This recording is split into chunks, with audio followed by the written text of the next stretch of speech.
want to introduce myself. I know a lot of you, but not all of you. So I'm Elliot Rubin. I'm one of your representatives for the school board here. And I just wanted to thank Jen Flasker for arranging this meeting. Thank you, Jen. And I'd like to introduce Seth Webb, who is also on the school board, and he's basically the chair of the New Build Committee Task Force. And he's going to give us some information tonight, and we have lots of information, but we're here to answer questions as much as possible as well. Good evening. Hi, my name is Seth. It's a really distinguished chair that I hold because you get no money and it's volunteer time, and it's a really hard problem. So I'm going to tell you about our efforts to how we looked at the problem, how we've tried to solve it, and what we've proposed on the ballot for March 3rd. But as background, I have been a resident of Woodstock for 16 years. I moved here to become the economic development director, and then they made me town manager of Killington. I worked in government for about 20 years in New York, Chicago, Illinois, and Guatemala, and then Vermont, and I've been helping companies with state and regulatory issues ever since. So this is the field that I work in, and I have a West student. I have a 7-year-old at Woodstock Elementary and a aspiring West student who's turning 3 in two weeks. And when I wasn't really involved in the 2004 bond vote. Was anybody involved? Anybody vote? 2004, 2024. Sorry. Yeah.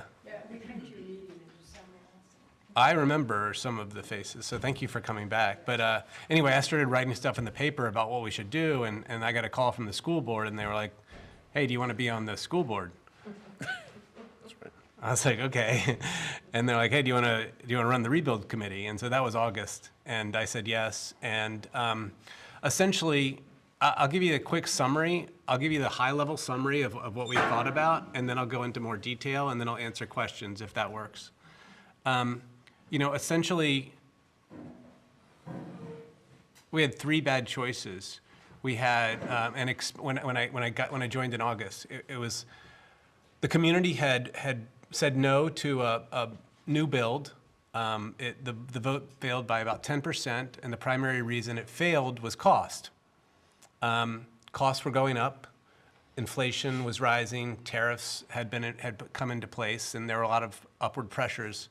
So that was option 1. How do we do that? And then option 2 was to renovate. And we had lots of studies that had said that a renovation was going to be about the same or potentially more than a rebuild. And then the third option was do nothing. And that seemed to be not really an option because of the safety and welfare of the kids and for maintaining the school and the community. And so what we did was we dug in and to see how could we make lemonade out of lemons.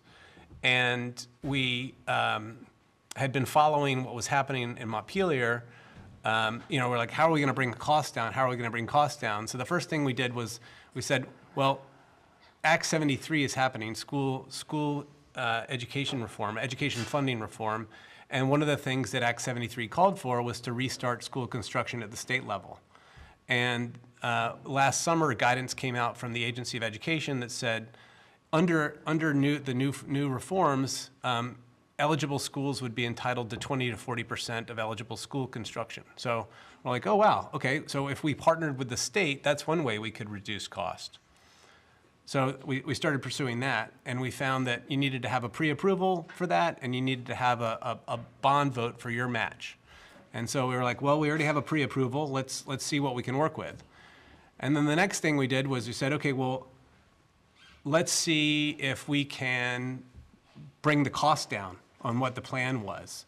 And so we raised $30,000 and hired architects and construction costing firms to make about $1 million in cuts to the last plan. We took out about 40 windows. We took the gabled roofs and we made them flat. We took the facade that was rounded, flattened that off. We did as many reductions. We did as many reductions as we could without compromising our pre-approval for the state level, and we were able to bring the cost down. We even are instead of buying new furniture, we're going to reuse the old furniture. So we did all the different things that we could to bring the cost down. So the next thing we thought was, well, let's get some private money. there's some wealthy individuals around. Let's see if we can tap on their good nature and leverage some private money. And the last time there was about $3.5 million pledged if the bond passed in 2024. We've started to go back to those folks and some new folks, and we've asked the old folks, said, hey, can you come in for more? And we're going to new folks, and so far we've gotten $2.5 million in pledges, and I think we're going to be well above where we were in 2024. Those first three pledges off the record are from three individuals, and one is a repeat at the same level, one is a repeat at a double, and one is completely new. And one of those is going to be a matching fund. So we think that'll bring about $1 million in a matching fund. So that really gives us a pathway to get higher. And we're still going back to the other dozen who made pledges before. So if we can leverage state money, if we can leverage private money, if we can make some cuts, and then we can work with the financing to flatten it out and to use those and spread it along a long period, those are some of the things we can do to make this more affordable.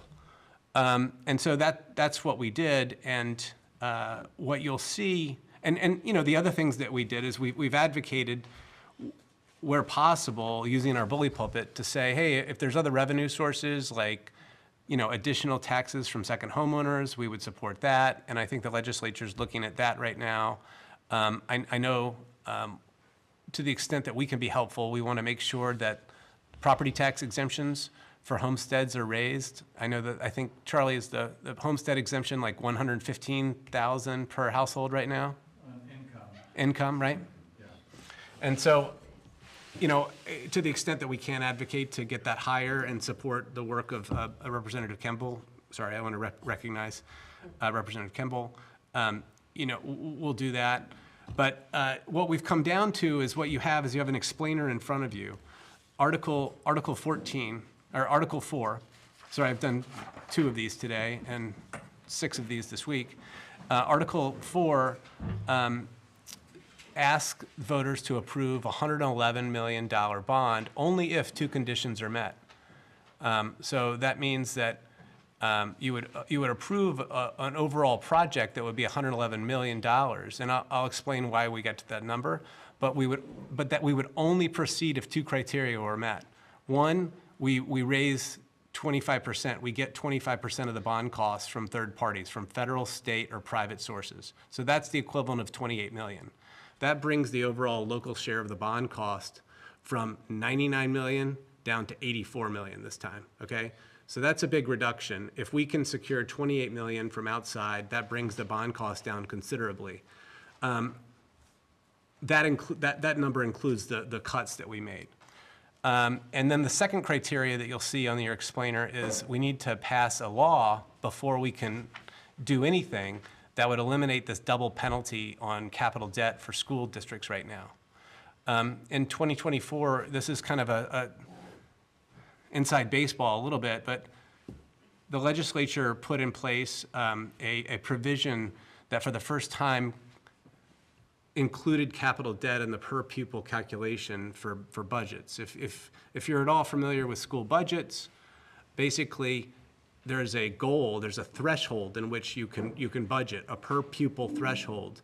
And what the legislature did at the very end of 2024 was to say per pupil spending will now include any debt that you take on for capital.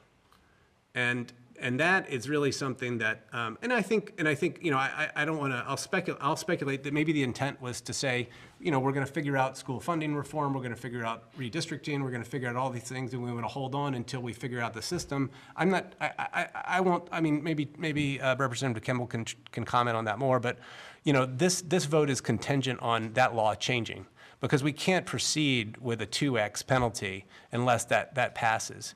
And so, fortunately,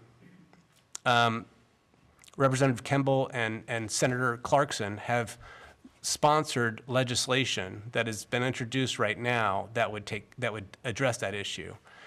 We were encouraged initially when we started talking about it, because nobody really knew about this issue. It's called decoupling the per pupil spend with capital spend.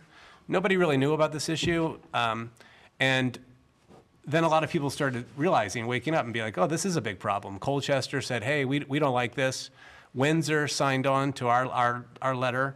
Weathersfield signed on, and other communities have come to the table. So, essentially, what you see in front of you right now is a question: will you authorize this spending of $111 million?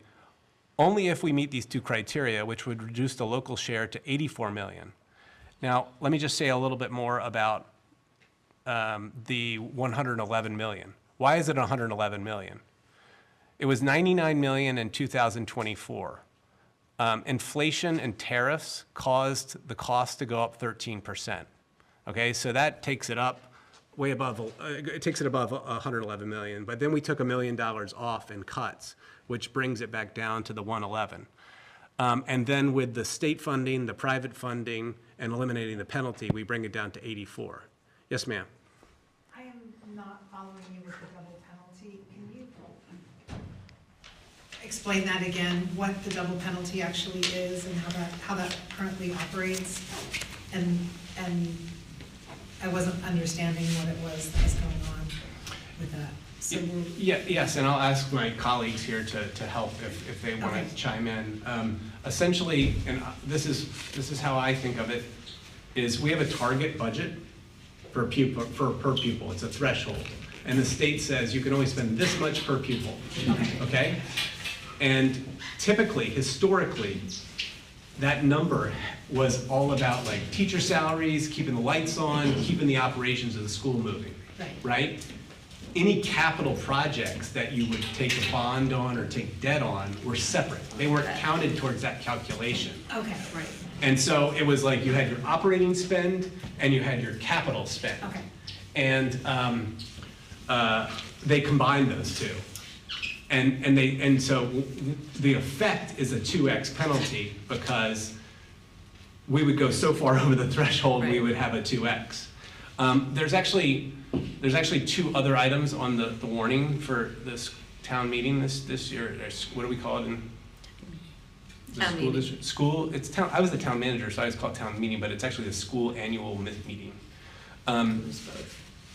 Is we have to replace a boiler, and we're going to actually pay a penalty on that because of this.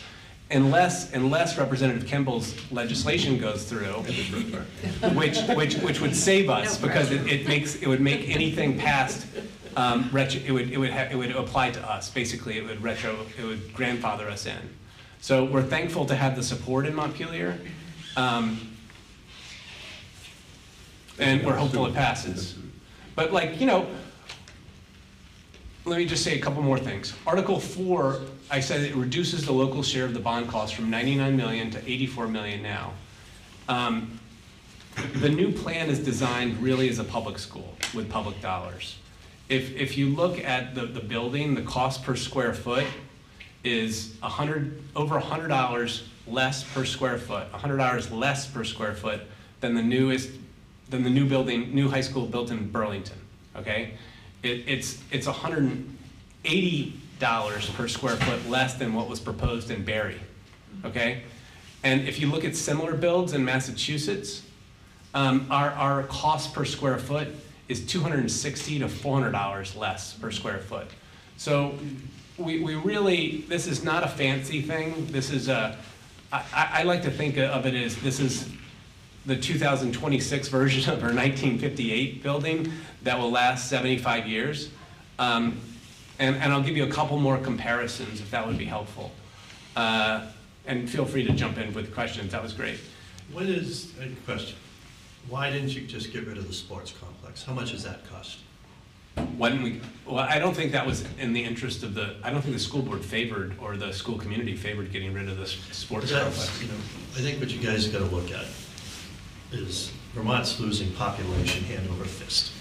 Okay, you've got how many students in this school right now? 450, 460. Divide that. The new school is supposed to be for 750. Yes. That's not true. That's not true. You can't project that.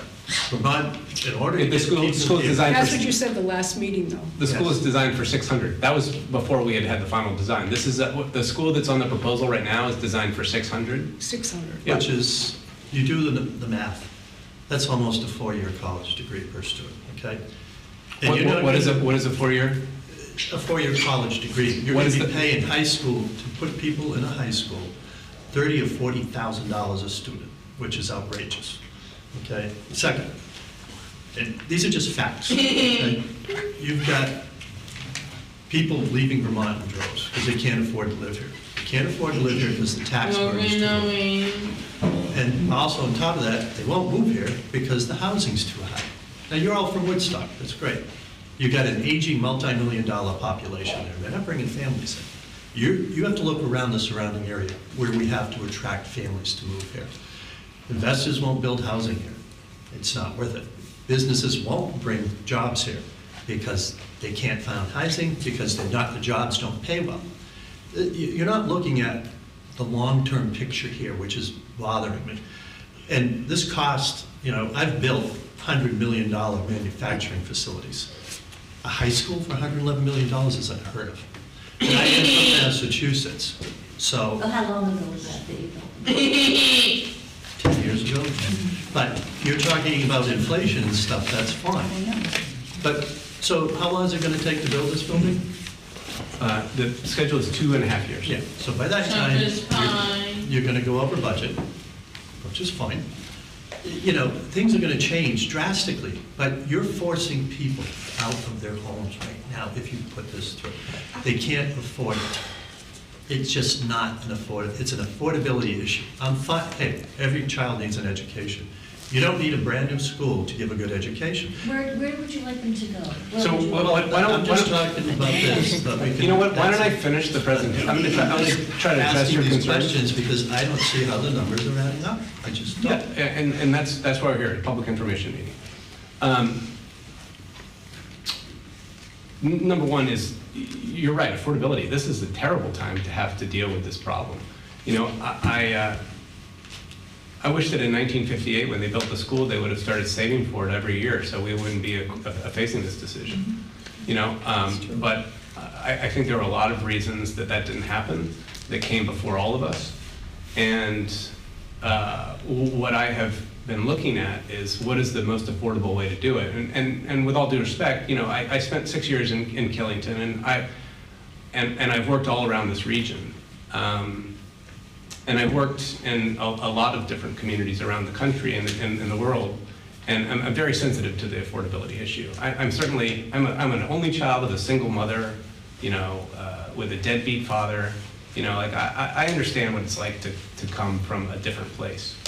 And so I do really, really, really take these things to heart and seriously. What I would say is, you don't want to throw out the baby with the bathwater. And just because we're in a situation where we have a terrible, terrible affordability issue, I think the cost of doing nothing is even higher. And I'd actually like to pass this out. This is a comparison. If you wouldn't mind, Jen. This is a comparison of a study that the school had in 2024 to look at a renovation, and it compares what a renovation cost would be against a rebuild and all the different elements. And so essentially, we're going to have to do something. If this bond does not pass, I'll wait till everybody gets a copy. So before you focus on that, if this doesn't pass, what happens? If this doesn't pass, a couple of things happen. One, the school board's going to have to look at another option. And one of the options is renovation. We have found hi Todd. We have found that a renovation would cost more than a rebuild because primarily, one, we've already done a lot of work on the rebuild. If you guys remember, you passed a couple of years ago, $1.6 million ballot initiative to fund the planning of this. So there's already been 1.68 put into this. And that was to do kind of an evaluation of options and to do the design so that we can get to the pre-approval, number one. So if we did a renovation, we wouldn't be eligible for any state aid. because our building is considered 98% depreciated. You know, I was talking to the facilities manager and to the construction firm, and you know, about like, what is a life for like repairs or renovation? And they're like, look, he was going even lower than what we have here. He was saying like maybe 20 years on a renovation, because some of the structural problems with the building, it's just throwing good money after bad after a while. But if we did this side-by-side comparison, which was really what was driving the decision for us to put this on the ballot, if you look at it, you know, it's a little bit more in construction costs to rebuild than to renovate, but once you put in the aid, the state aid, or any of the third-party funding, state aid, federal aid, or private aid, the cost, it's just hard to argue with. And you know, the cost for the time for the renovation, for the rebuild, would be 2.5 years, as opposed to on and off over 4 to 5 years. It would be a building that would last for 75 years, and the way that we could structure the payments, they wouldn't start hitting taxpayers until 2030 or 2033, depending on how we structure and the board would have to structure the debt.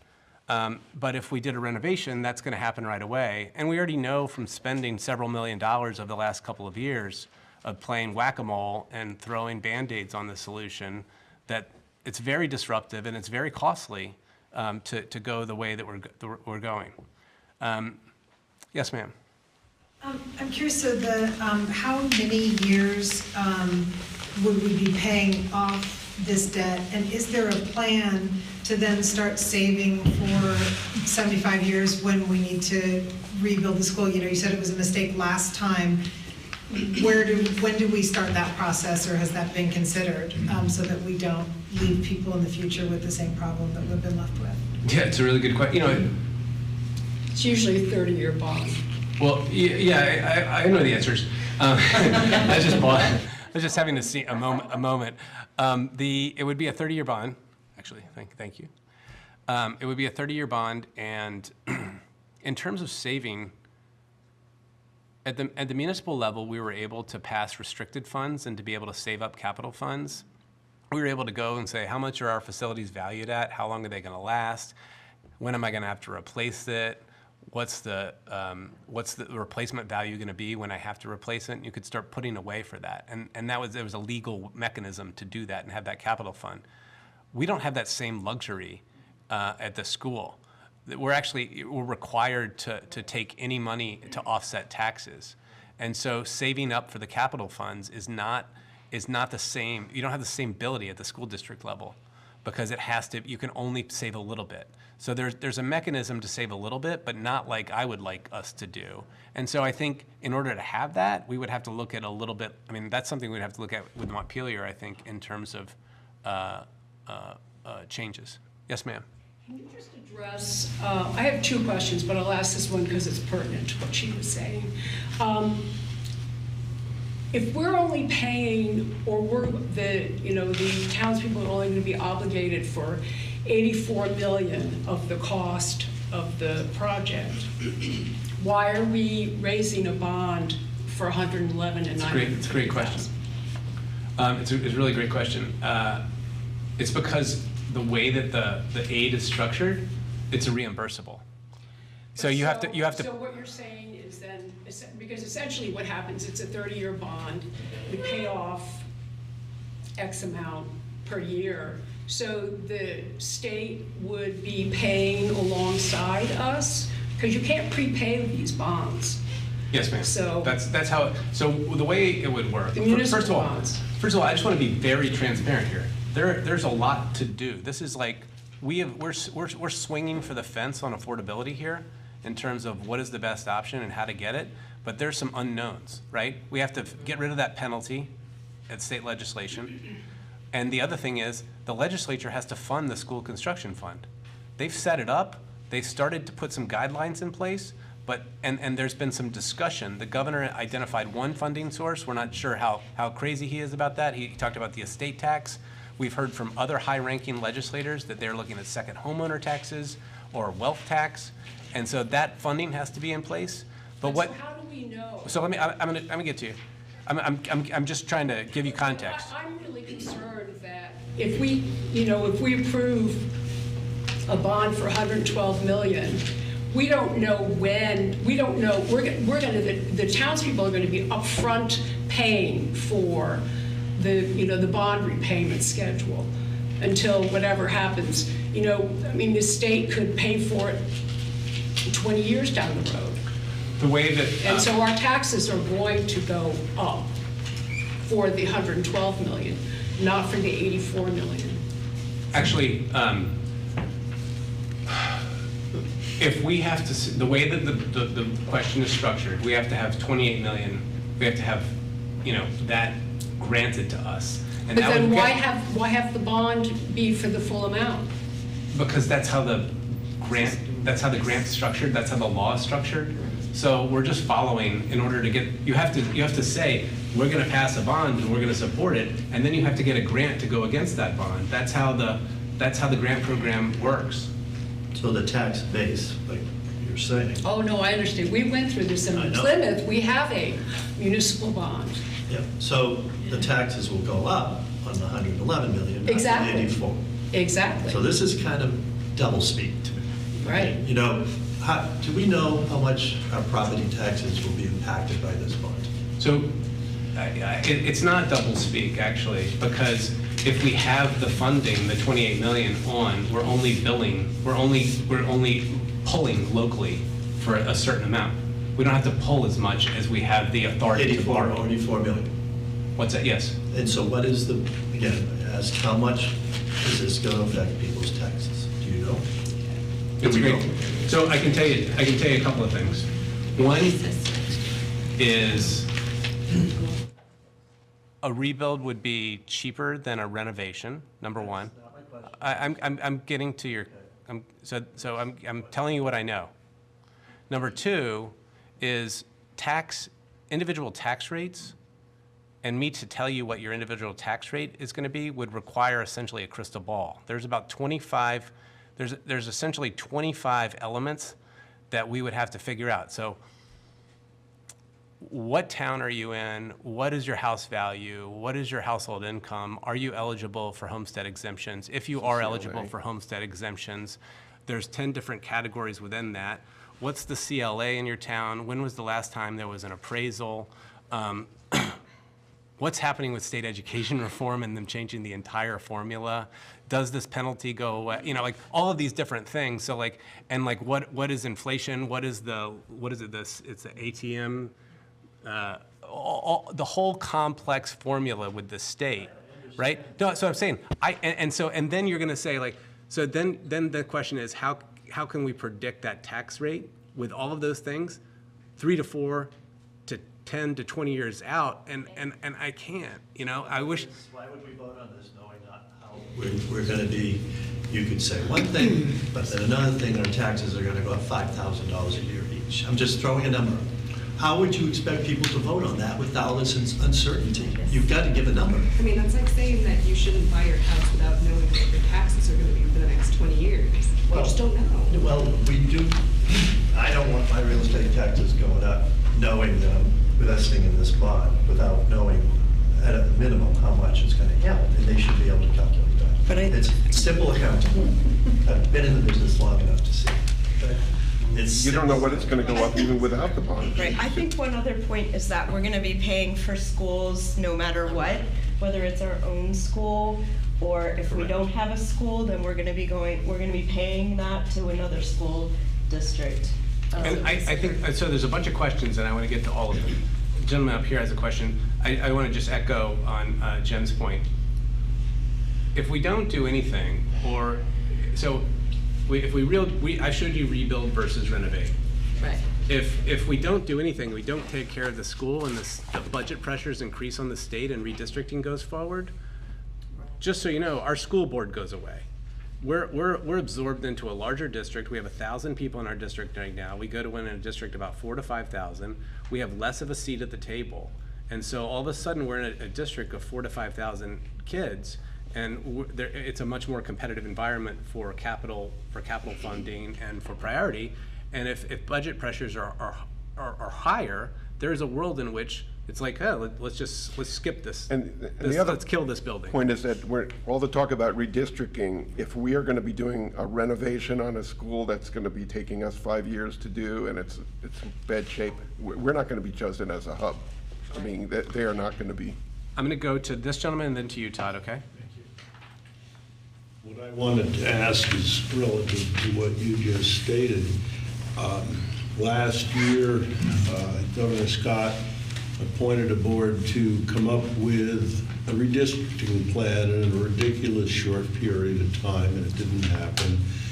But just lately, I think it was last week in the Mountain Times, I saw a preliminary map of redistricting showing 27 districts, I believe it was. Now, my question is, given that redistricting will happen, within the district that is going to include us, Plymouth, Woodstock, Bridgewater, maybe we're bringing in other towns into that core group. Maybe one of those towns has a high school and middle school that's in much better shape than Woodstock's. Why would we vote to spend this kind of money on a school that may not really be necessary? I mean, why should we care about Woodstock School when there might be one in another town that's going to be within our district? Certainly, somebody is going to be getting bused, whether it's students in Woodstock or students from another town coming to Woodstock. What makes Woodstock special that that high school has to exist? Why can't we just say, let's see what happens with redistricting first? No, I think, I'm going to answer the question and I go was to you, just Todd. hoping I could follow on, because I think I'm in alignment with the gentleman. Yep. Thank you. I think there are a lot of uncertainties right now, I think we all acknowledge that, right? At the state level, there's a big debate going on, and it's a work in progress, right?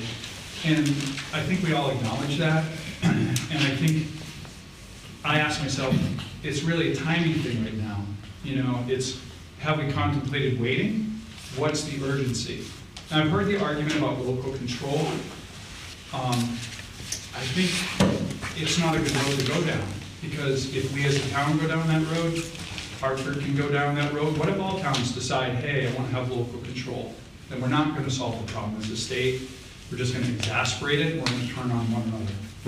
So I don't think that's a good reason, right, to move forward.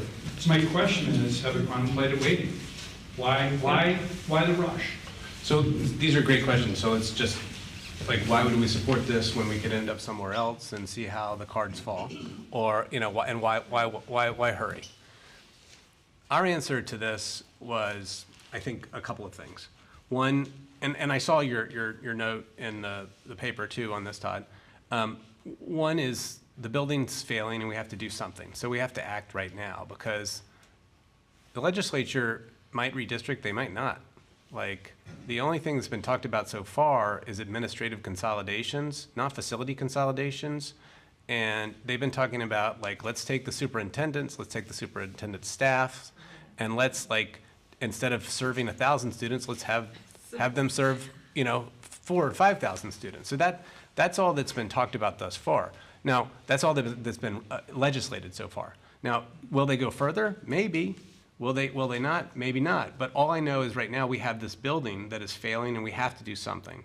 And so the reason to act now for us was about optimizing for affordability, because we know that costs are going to rise. We've already seen them go up 13%. We know that a rebuild is cheaper than a renovation. And we also know that this plan works in partnership with the state. Actually, we can't do this plan without explicit state approval, right? There's two ways that the state has to approve this. One, well, we already have a pre-approval for the construction, but they have to approve it by passing Charlie's bill and decoupling so that we're able to do that, and then provide us grant money. So those are two checks that the state has on this.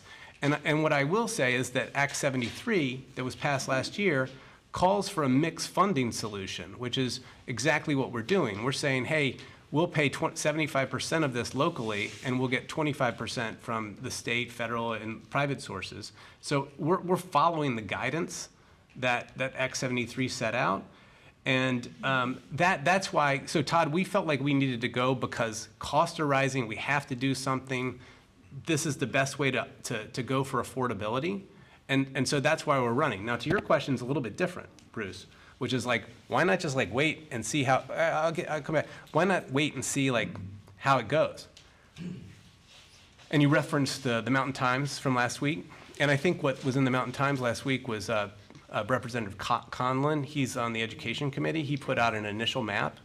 Our district was still intact on that map, okay? Wasn't in the same district, though. What's that? Plymouth was not. Where'd they put us? I think In Peter Conlon's map, it was. We used to be Ludlow, Mount Holly, and Plymouth here many years ago. And then I'm for pretty sure some on reason, this new map that I saw. Yeah, I was trying, Plymouth I was couldn't read not it. It's so in small print. Bridgewater and Woodstock anymore. yeah, I couldn't, but that's how we used to be years ago, when, way back, I've been in town 41 years. And the thing is, we're going around in circles, that's my, we've been doing this for years, and it just With the keeps- consolidation? But like, here's Well, they the- said consolidate, they threw us in with Woodstock, it was gonna save us money. What's gonna happen to school choice? Let me I wanna finish know. with Bruce's Yes, question. go ahead. So you may say like, that might be the judgment you say, and you say like, I'm not gonna support this. And that's okay, you know? All I can say is this is what we thought. The 18 representatives of the school district, you know, all voted for this unanimously to put it on the ballot because we thought voters said, we knew we needed to fix the school, and we knew voters wanted affordability, and this was the best option that we were able to identify. So, but Plymouth, you may say, hey, we're gonna like see how it plays out because this might not be right for us, and maybe we get redistricted. I don't get the sense that they're gonna break up our district, but like, I don't know. You know, what I can tell you is that the current map, when you referenced the redistricting committee, last time, and there was the legislature and the governor appointed a bunch of smart people to think about how should we structure these new mega districts. And they were supposed to come up with 3 to 4 maps. They said, here's one. They said, this is the only one that saves money. And you know what it was? It was the BOCES solution that we're doing in our district, which is a shared services thing. They said, what they're doing down there in that district with their regional partners to share cost regionally is the only way we have evidence that any consolidation will save money. That's what the experts told the governor and the legislature. And you're seeing kind of a ping pong right now, back and forth. Personally, I feel like the criticism of schools has been a little disingenuous. I feel like I watched us go through the budget cycle this year, and I saw all these costs that we don't even control that are driving up our budget, like healthcare, right? Like healthcare has been like, it's like the #1 cost driver, and we're not doing anything for that. But we're like, hey, let's try school consolidation again. That didn't save any money last time. Let's try that one. You know, like, so, you know, that's my personal opinion, but, you know, you have to make a choice. And I'm just here to give you information based on what I've studied to let you know what we came up with. 80%, maybe even more, of the school budget is for salaries and health care. Yeah. Now, the health care, that's one of the perks, I guess, that everybody who works in a school gets. They get full medical, probably for the family also. And I don't know if that goes on after they retire, but I suspect to some extent it does. It does. Name me one other business in Vermont that has that. Why is it so incredibly out of step with the rest of the population? Yeah, it's a good question. I dealt with this when I was a town manager. We actually, in Killington, we were paying 100% of the premium and the copay and the deductible for the, and then we had to costs kept going up. We had to do a share with the employees, and that was controversial because, you know, in these public sector jobs, what has happened is your salary has been your not just your salary, but it's been your salary and benefits, and that is what motivated people to go into these service jobs. You know, I can tell you, I worked in government for 20 plus years, and I was like, this is great, but I'm not saving any money, you know, like, and if I want to have a family, like, this is great. I'd love to keep doing this, but then I got lucky. I just got a job somewhere else because somebody just came and asked me. But like, it's not being a public servant is a real thing. So I guess the thing is, historically that's been what it is, and then healthcare costs got out of control, and now our system's kind of upside down. And I wouldn't demonize the public servants for it, but it's like a legacy problem that we have to conquer. Yes, ma'am?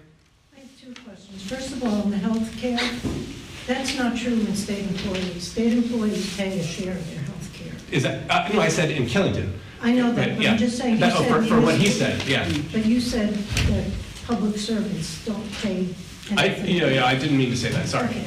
Yeah. The other You thing is, pay a that the portion of bond your is premium. $112 million. Yes, ma'am? We're going to be paying interest on $112 million when we really only need $84 million. Well, the good news Yes. is, the good news Yes. is that the state aid, the way that it's structured, also helps cover the interest portion. So, I'm just saying 75% of the bond cost and 25% of the bond cost. But yeah, interest is part of a bond.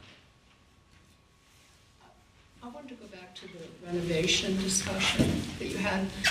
So one of the things I was curious about, you mentioned that you brought in somebody, paid $30,000 to figure out how to reduce the costs. And I'm not going to address the inflation, tariff, all that other discussion, but it seems to me that if you base it on whatever the 99 we said we voted on last year, and you came up with $1 million in savings, it seems to me that that's not very much, like 1%. Yeah. No, it's a good Well, they question. had So, also, I mean, if you isn't it- remember, they had actually, it was up to 116 at one point in 2024, and they got it down to 99 by cutting some things. So it was sort of. So the building was designed at 116. They valued engineered it down to 99. We cut an additional $1 million. And the issue that you're talking about, part of what we could not, if we want to be eligible for state aid and we want to meet code and regulatory requirements, that's driving a lot of the size. The current building, built in 1958, is 139,000 square feet, okay? It is housed up to 700 students at a time. Our current population is around 450. The new building is designed for 600 students, and it is 158,000 square feet. So that is being upsized by 19,000 square feet. Why is it being upsized? Because the current classroom size in the 1958 building is 500 to 700 square feet per classroom. The state requirement for the new classroom size is 750. So you're going from 500 to 700 to 750 in just classroom sizes. Number two is there's a whole bunch of things that the school does in 2026 and beyond that it didn't do in 1958. Right? Mental health services, STEM, all kinds of programming that didn't exist. So that's the number two. And then number three is like, our building doesn't meet any code requirements. Like, it's just grandfathered in.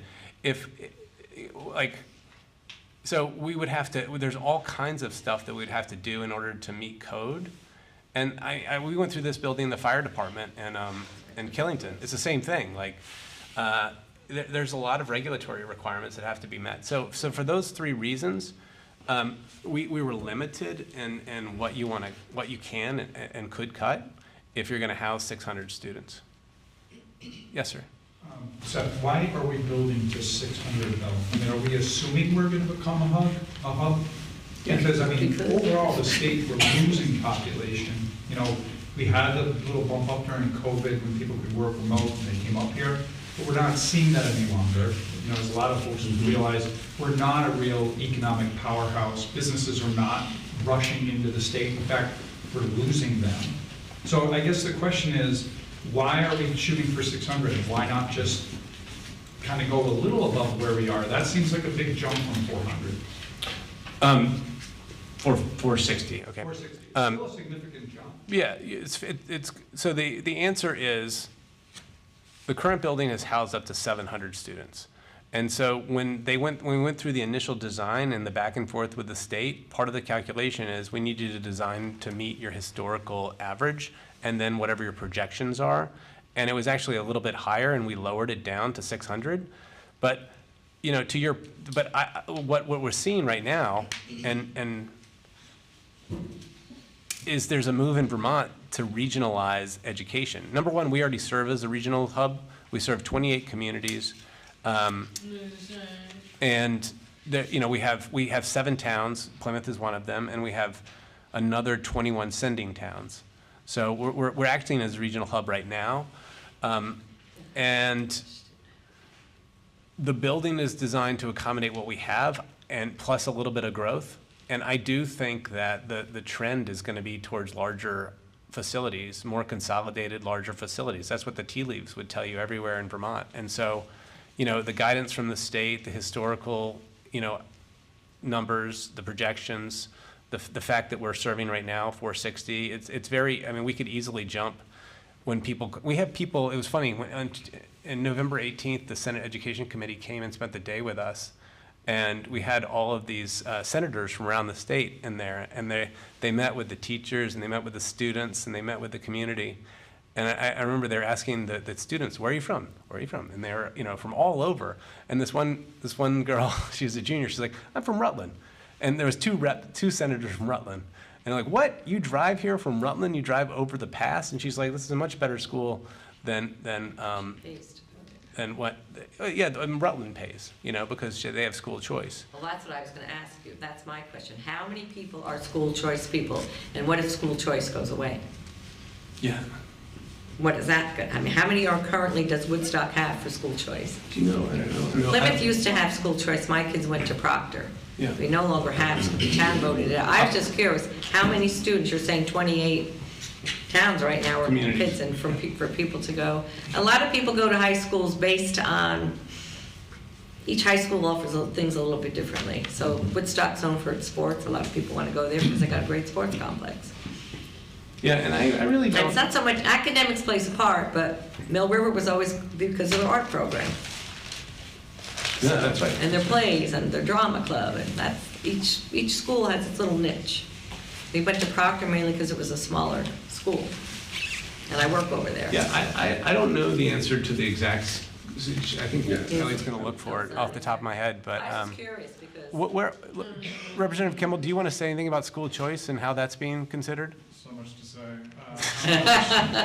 How much time can I have? Shorten it to the point, yes or no?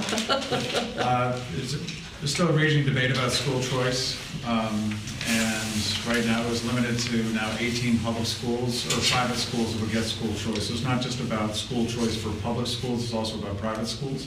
Right, yes. And the notion that with redistricted school districts, that you would have choice within your district, but not outside your district. That's what I heard, that's what I heard. If you have a larger district, you have the possibility of pulling in more students.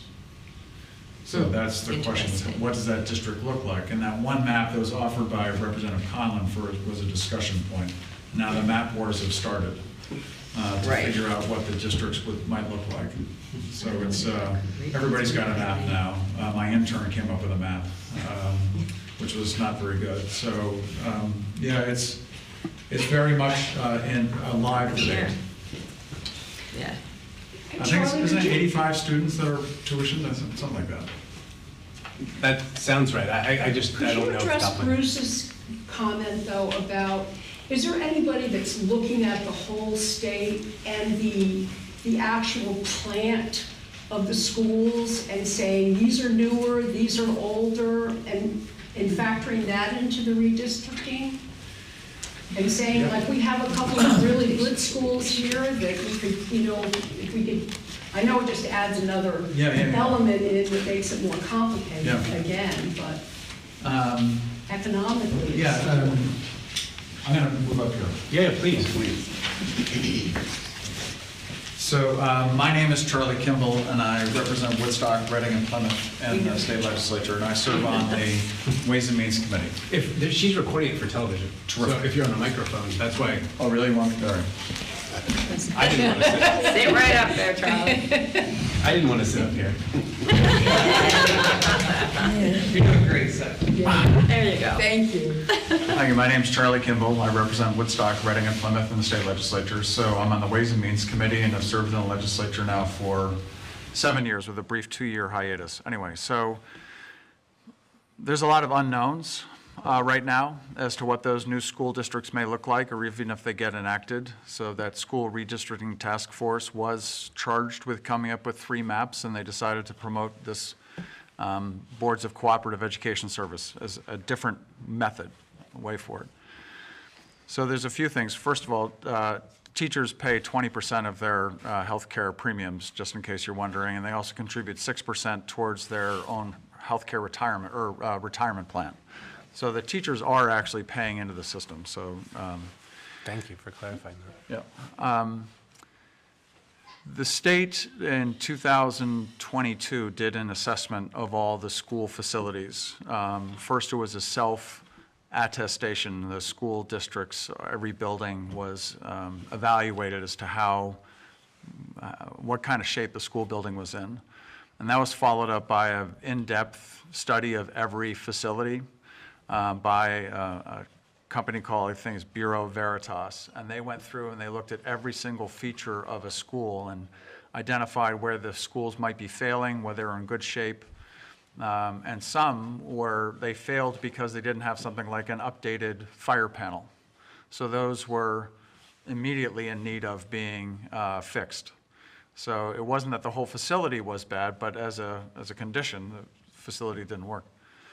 So part of the charge to the redistricting task force is look at the condition of the facilities that you have within a district, and if it makes, and how many of them have room within their facilities in order to accommodate students from other schools, with the idea of newer and fewer was a good idea. So those studies, we just had the Agency of Education into our committee and asking the person in charge of school construction that, you know, so what does it mean to have all these plans? And they said, well, it means that you have the basis to come up with a master plan. Not that schools took priority over the others, but it really was a good starting point for that. And he pointed to Woodstock's process of being incredibly thorough as an example of what schools should be doing in their master plan. I didn't prompt him, he just came out with it. I was like, cool. We also had the Secretary of Education in the committee, and we're talking about, well, what's going on with school construction? And Seth talked about the governor had identified maybe using the estate tax, and it's a really inconsistent and lumpy way to pay for new schools, because it's, if there's certain waterfall in excess of what the state projects, then it would go into the school construction fund. It's only paid into that fund twice in the last 10 years. So it would have to be different than that. And the estate tax is, you know, that was $25 million that came in that. So anyway, so there's no set method for paying for school construction yet, and the Secretary of Education said that. But she also said at the same time, you know, Woodstock or Mountain Views needs to think bigger. You need to think about the bigger region that you're going to be able to service. It's not just your existing communities. And they had said that before. I had heard that from the Deputy Secretary of Education, and this was from the Secretary of Education. So it really gave some credence to the idea of being a hub school. Now, there's no definite designation as a hub school at this point or a regional school, but that was encouraging from the idea that Woodstock's already doing it and meeting the needs of 28 communities and doing a great job that way. So it's, that was very positive in the sense that Woodstock is well positioned. And why is the question, I think, facilities. Because it's already handling a geography which is pretty diverse, whereas Hartford or Windsor have the river right against them. So they can't reach out to such a bigger geographical area. And it has for so long been a union school anyway. When I went to school there in '78, it was a union school then. And, you know, I want to echo one thing. Thank you so much.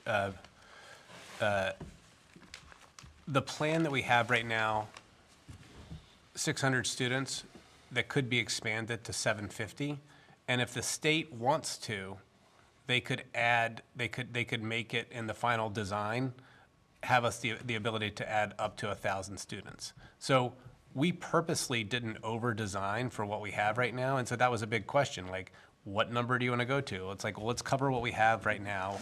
We know the move is towards larger regional hubs. You know, we're going to go to what we have with a little bit of growth, and then we're going to have an expansion plan within our permit for 750, and then we have the ability, if the state, with working in partnership with the state, to make that site work for 1,000. Yes, ma'am. I'm curious about, like, if we approve this, and then the state redistricting comes through, and it turns out that several other towns are now part of our district, or perhaps we're not part of the district, do those towns that come into the district start to absorb some of the cost of this automatically without voting on it, or how does that work then? When we have a new district? I'm gonna take a shot, and then Charlie will correct me.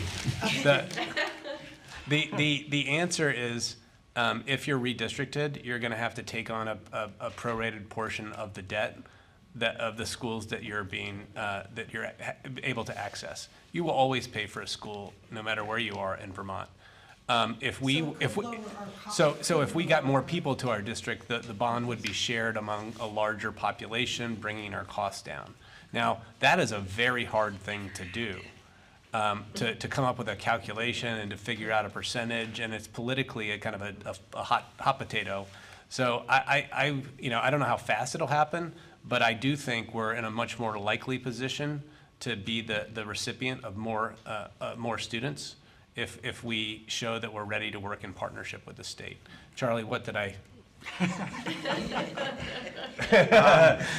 So there was created the State Aid for School Construction Task Force, created of several people, and they came out with a report in December, and then we reviewed it in January, and it was, what do you do with all the legacy debt? Or they were really trying to come up with what formula to use for calculating state aid for school construction. And in the end, they said, well, we don't have new districts, so we really don't know. But they came up with 5 recommendations on how to treat debt. And surprisingly, there's 2 things. One is the level of school debt as a percent of the budgets that are the school budgets in Vermont is actually pretty low compared to other states. And that makes sense because we haven't built any new schools in a long time, with a couple of exceptions. So that was one. It didn't say that we have the capacity to, but the other thing is that if you're going to have a lot of school consolidation, where does that debt go? And we have, some experience with this with Act 46. So we had the consolidation of other districts into fewer districts, and those districts did take on that school debt, and then the assets became part of the districts as well. In terms of what happens if they're redistricted and you're built a new school, that's really unsure. I don't know. So many unknowns.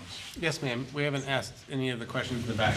Well, I think I'd like to ask the reverse question is, what happens if we don't vote to do the new school and they redistricted? Where do you think we fall? Wait, there were 2 parts to that question. First of all, what happens if the bond doesn't pass? That's correct. We won't be eligible for state aid. Right. We're going to lose the private pledges. Right. Voters are going to need to consider a more expensive plan, or this plan again. Well, I mean, the truth is, it'll be up to the school board, which may be a little bit different than it is right now, but the school board is going to have to do something, and I would imagine they would bring something to the ballot in November. Either this again and try it again, or they would bring a potentially more expensive proposal, because those are the only 2 options. Now, what happens, then the second question was about redistricting. Yes, like how does that affect the redistricting analysis? I don't really think it does, because you're looking at that the state has figured on newer and fewer. So where can it build a fewer number of schools? The part that hasn't been solved for yet is how to really provide state aid to school construction to encourage newer and fewer better schools. And that hasn't been identified. Now, there are a couple of potential funding sources, and Seth had mentioned a couple of proposals that have been put out there, whether or not you can increase the taxes on second homes to pay for new school construction. That's an idea. We are moving forward with being able to separate primary homes from second homes and other properties, so that in 2 years we'll have the ability to start taxing second homes at a different or same rate, because right now in many communities, second homeowners have a lower rate than primary homeowners, which is just bonkers. So that doesn't work. So you'll have that ability. There's ideas being floated about increasing or creating a new income tax for those earning more than $500,000 a year or those earning more than $1 million a year. And that does exist in other states. Vermont is already a pretty highly taxed state. And part of it is not just your property tax, but also when you combine then your income tax and all the other taxes. So it's very sensitive to not taxing ourselves out of being an attractive place to live. So those are some of the responses to those initiatives. And then somebody said, increase the rooms and meals tax. Like, oof, we're already 10%, you know, what are we gonna do there? There's already 3% surcharge on short-term rentals. So anyway, so there's everything, trying to figure out the right balance of where that money's gonna come from. Nobody's come up with a magic potion to that yet. And Brandon has a question, so I'm gonna go to him, but I just wanna say, like, I've worked in a bunch of states, and I've been here for 16 years. We're lucky to have this guy in Montpelier, who, so just to be clear, like, even if you don't vote for the bond, I'm just giving you information, but we should keep him. But well, yes, Brandon. Seth, thanks for your hard work. This is a lot of work. And I appreciate that you guys are all doing this volunteer. Could you talk for a minute about the ratios? Like, so our school, so Plymouth, Bridgewater, Killington, and Woodstock, there's a fifth town that Pomfret. I think so, that we like. Barnard, that's right, Barnard. So the whole Gold Town concept, right, we have a lot more real estate than students. And so our grand list is high, much higher than the number of our students. So I'm curious about like if we separate the bond out, or sorry, if we include the bond in sort of the rest of the property tax burden, what's the difference? So like if we do this, how much does the bond relate to sort of the rest of the formula for funding? Like what's $100 million over 30 years in our funding formula? Is sort of the question. And to follow one, just to Brandon's question, what do we do to get out of this gold town status? We gotta move. That's where we gotta get out. I know, I was in Chicago in 2004, and I think I got a text on my BlackBerry that Killington was seceding. Little did I know I would be the town manager of Killington a decade later. But what does this bond do to the tax rate? I mean, I think that was your basic question, right? If you take a 30-year period, how much is $100 million compared to what Plymouth owes into the state system? Yep. And I totally appreciate you don't have that math off the top of your head, but just for context, you know. I can't answer that question, but I'll answer a different question. Yeah. And that is, how would state aid work? So the current construct is to borrow what Rhode Island is doing. And in Rhode Island, the local school districts go out and they bond, but then the state provides the money to pay for the annual debt service. So it's not an upfront grant, it's payment on the bond itself. That's the current construct. Is that where we're gonna end? Maybe. So we still don't know that. The other thing about the school district, you're right. One of the things we're looking at in terms of equity is grand list per student. Now, because you referenced it, in the new map that came out that Peter Conlon offered, this Windsor Central or Mountain Views has the highest grand list per student of any district in the state. So when I talked to somebody else in the tax department, they said, ooh, that's not gonna work. Like, all right, so we gotta get bigger. So we need more towns in order to make it more equitable so that it doesn't look like, because there's something called supplemental district spending, which is a whole other conversation. But we're in this between time where we're operating under the current formula for paying for education. We're all vote on our school budgets, and then the state has to figure out how much do we have to charge in property taxes to make it all balance. Whereas in the future, it would go to a foundation formula, so the schools would get what the state determines they should get to educate the students and based on the characteristics of those students.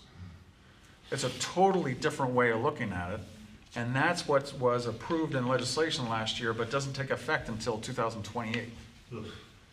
So in most states, I'm sorry, I'll shut. No, I mean, this is part of the reason it's so difficult to look into the future and to answer those questions. In most states, they adopt the foundation formula because the schools aren't spending enough money. And in Vermont, the foundation formula was kind of embraced to say, we want to do this, so we spend less money. Like, it's different. I don't know if anybody's following New York, they're trying to figure out a way to actually decrease their class size. At the same time, we're trying to figure out a way to increase our class size. So it's like, anyway, I don't know if that answers anything. But I just want to point out, you asked about facilities earlier, and Charlie's point about this, like, we have enough information to begin a master plan. If the state wants to come up with a master plan for facilities, that could take years, Yeah, right? actually- I mean, could that, and what I think is what what was nice that I think it's Mr. Donahue at the agency referenced when he said that Mountain View Supervisory Union did it right is in 2017 we started this process where we did a master plan. We looked at the whole campus and the facilities. We did a diagnostic. We started looking at like what about repair versus renovate versus rebuild. They went through a number of machinations to get to the proposal of 2024, including getting a pre-approval from the state. You know, so there has been a tremendous amount of work and money and time and effort that have gone to get us to this point. So I feel like, to answer to your question, like why not just wait, right? We've already done so much.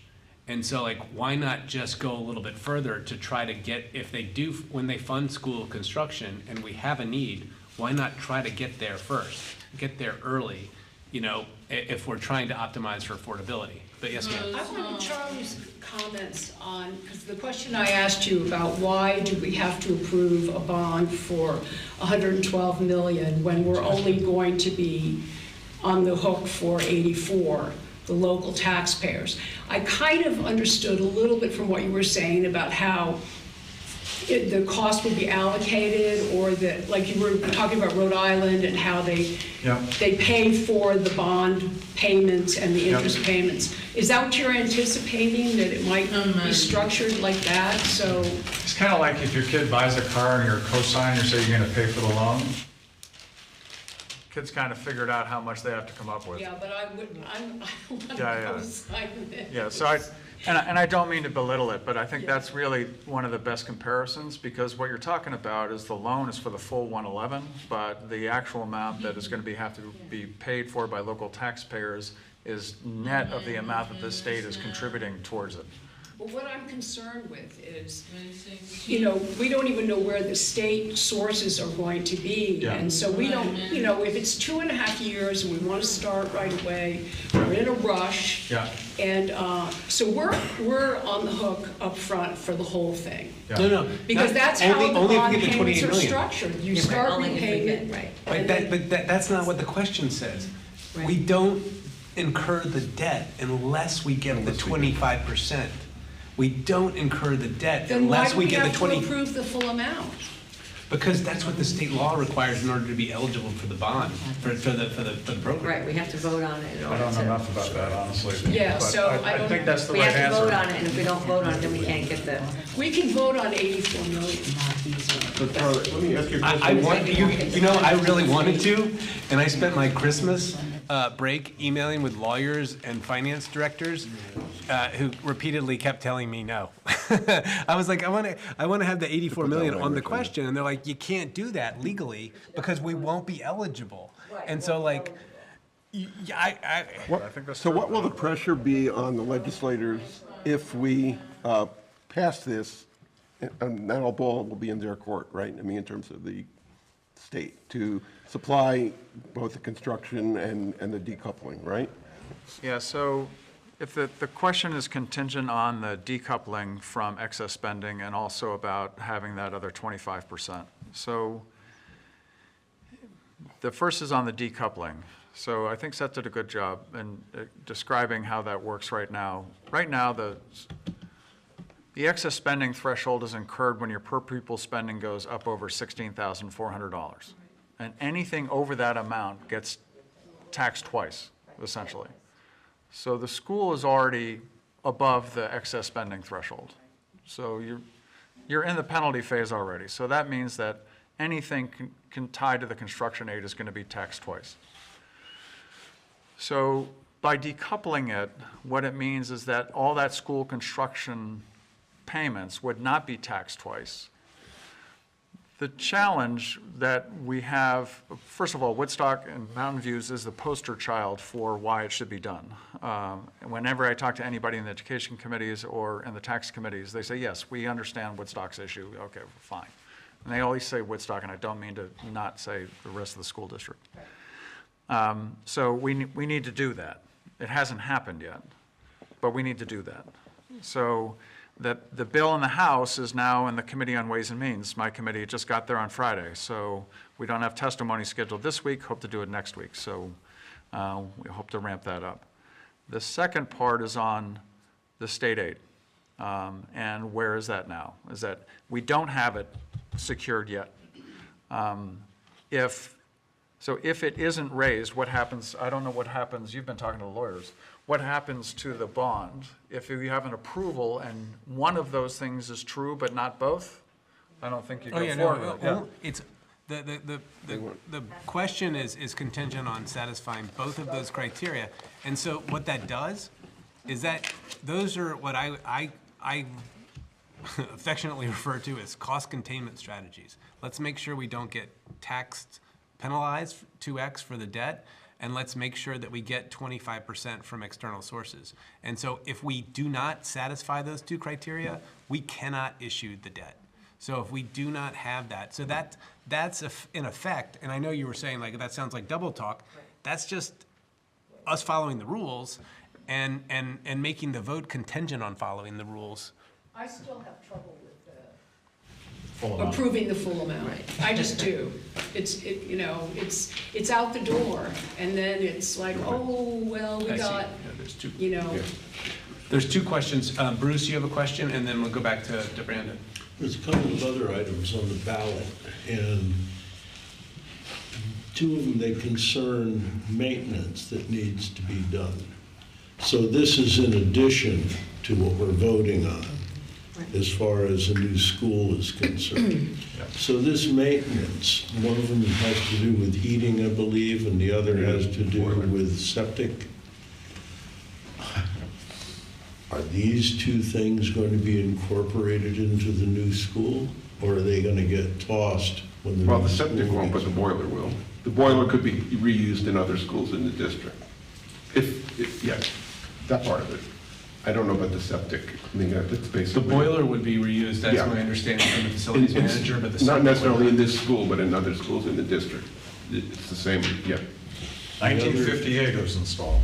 The other thing that was on my mind is both you, Seth, and Charlie mentioned that we draw from 27 towns. So are all 27 towns being taxed for this school also?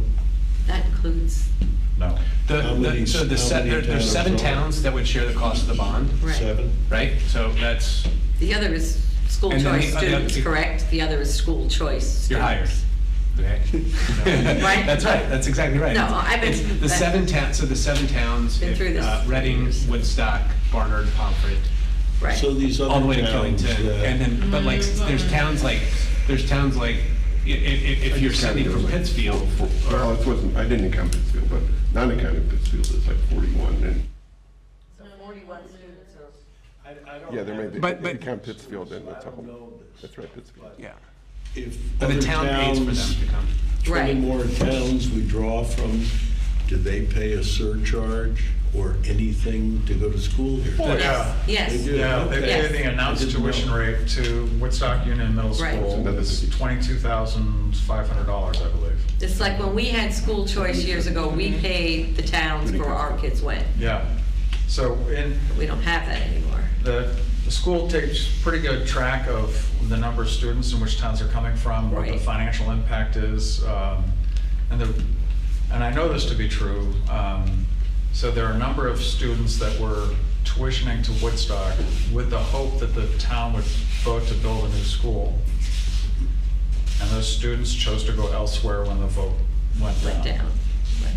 So even though the school has maintained 1,001 students over the past 3 years, as of the official census date on October 1st, the number of tuition students that are coming in has actually gone down, and that cost about $300,000 in lost revenue. Wow.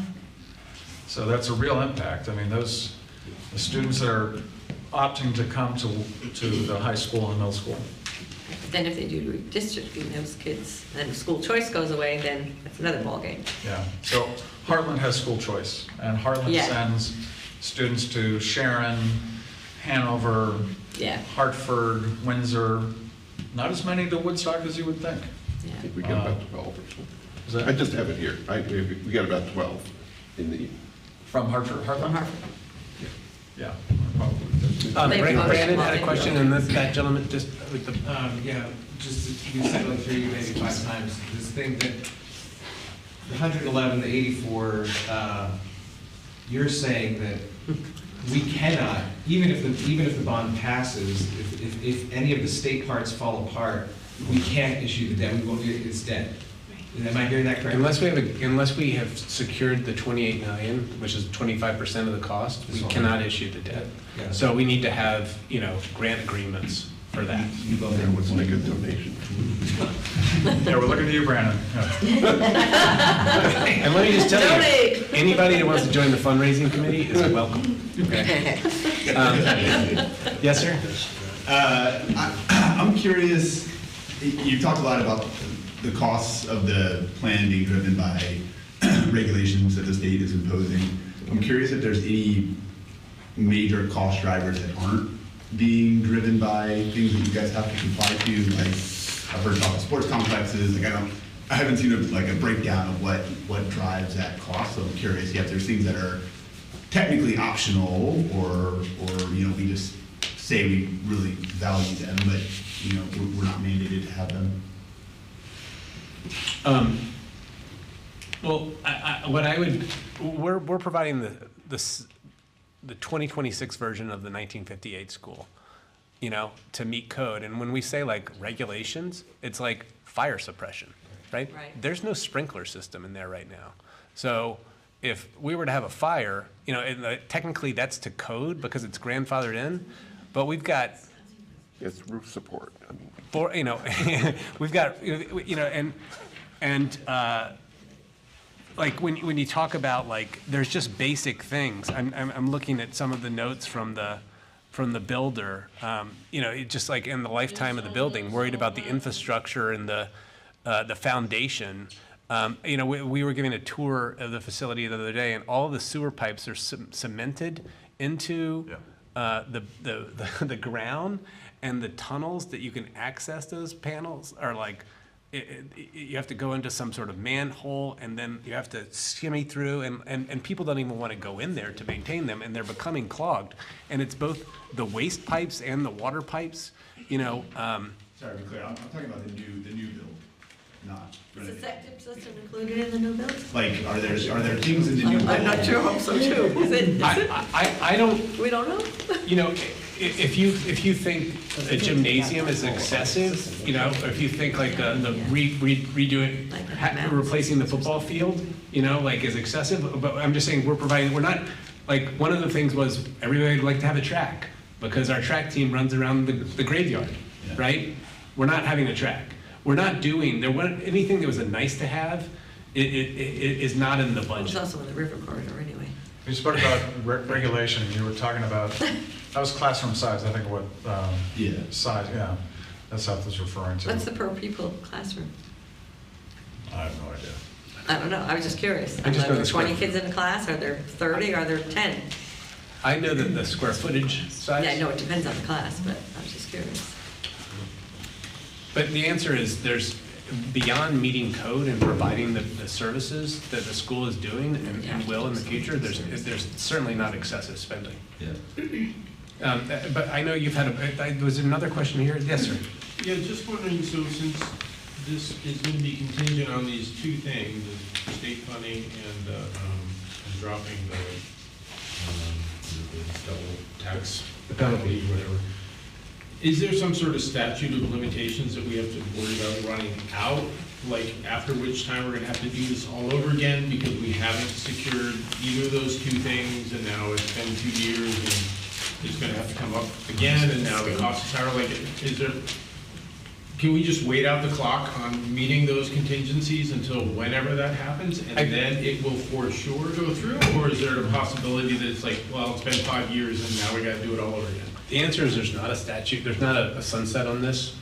And we think we can ride it out for a couple of years, and it'll depend on things that are outside of our control, really. And if let's say costs go down, that'd be great. Let's say costs go up, you know, and if we had to proceed, we'd have to come back and say, hey, we need a supplemental. I don't, you know, I think that's totally speculative at this point, but something's got to be done, and this puts us, what I like about this, quite frankly, is if our community votes to fund 75% of the school, we can go and work on that 25%. Then we have like a really good hand to go to Montpelier and say, you guys said you want regional hubs. We followed this 7-year design process. We got a pre-approved plan. We're meeting all the regulatory requirements. We're a regional hub. You want to do this. We want to be your partner. Let's go. And I like that conversation a lot more than, you know, are we gonna have to move kids into to trailers because there's sewage in the girls' locker room that's going into the cafeteria? You know, like that's the sort of fork in the road the board felt like we were at. So when the school is under construction, where will the students be? Yep, the school would be the students would remain in the same school, and the school would be built next to it. On the football field, It's not the same footprint. so we would build on the same site on the football field, and then it would take, let's just say everything, let's just do the blue sky scenario. Right. We pass 75% of the bond, we get the other 25%, Charlie like gets a triumphant vote on the penalty, and we put this out to bid in January of 2027. Okay. Construction starts spring of 27, kids are in the school in the fall of 29. That's if everything goes on schedule. That's a 2.5, and then Right, the displacement is the sports during the construction period, Right. and that would be accommodated at Pomfret or other sites. Like sites, yeah, there's enough other sites. Just curious, okay. Todd? Just a question, budget-wise, how much, I guess, you know, there's a lot of uncertainty with big projects, right? As you know, Seth, I'm in project management. How much contingency is built into the number that we're talking about? Because obviously you see these large projects go on, right? They'll say, oh, it's going to be $100 million, but at the end of the project, it's usually beyond the $100 million. Sometimes because of unknowns that surface, other times because of inflation, other factors. So I'm just curious as to how much of that risk is built into the number. Yeah, there's a couple of contingencies. You know, there is, and there's a design contingency. There's a construction manager contingency. Let me get you a total. There's a decent contingency in here to accommodate some changes without being excessive. Is where we tried to land. Yeah, I'm mostly, you know, curious because when you bond for a number, right? You've now bonded, and you're kind of set at that number. Yeah. But with bidding, if we're capping it, great, but contractors typically aren't going to be amenable to saying, oh, I'll cap out. Some may. So I'm just curious. I would love to get that information later, just for information. I will get that to you. Thank you. Yeah. Yes, ma'am. So I'm reading the language here on the article, and my question to you is, when you say 25% of the cost of the bond, are you including also principal and interest? Yes, ma'am. It doesn't say that there. So that is an explainer. Well, first of all, I'll read, if you'd like, the question on the warrant. Now, it has to be very specific. It says the district is awarded at least 25% of the amount borrowed. Doesn't reference anything about interest, which on 111 million is pretty substantial. By definition, bond is principal and interest. I'm sorry? The definition of a bond includes principal and But interest. in the article, it reads differently. The article says, you're looking at, are you looking at the warning? Okay. Is that the warning? Shall Yeah, the voters warning. of the Mountain Views Supervisory District authorize the district board of directors to borrow an amount not to exceed $111,950,000, subject to the reduction by federal or state grants and aid or other sources for the purposes of acquiring, constructing, equipping, and furnishing a new school, provided that the district is awarded at least 25% of the borrowed amount borrowed. Yeah, and if we're borrowing. That doesn't include interest, unless you say it. I can give you like 6 lawyers that told me it does. You know, I don't know. I understand that it does. You wanted it to say in the bond, you wanted it to say. Well, if you in the don't warning. specify it, it doesn't happen. That's my experience. So you're thinking the wording should be different. Too late for that now. We're voting on it in a week or so. My understanding is it does include the interest, it does contemplate the interest, and that the 25% is the total cost of the project. And that's how the budget was structured. Yeah. If you don't specify it, it doesn't happen.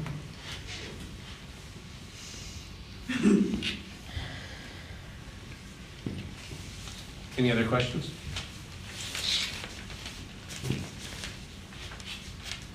Well, I hope this was informative. Thank you for coming out on a Sunday night. I hear it's a holiday tomorrow, so. Yes. Normally Vermont has all these weekends, but it's like. Yeah, I'm working, but Changed it. if anybody needs more information, there's a lot of information on the website, and we're happy to answer any questions. All right, thank you, guys. Good to see you.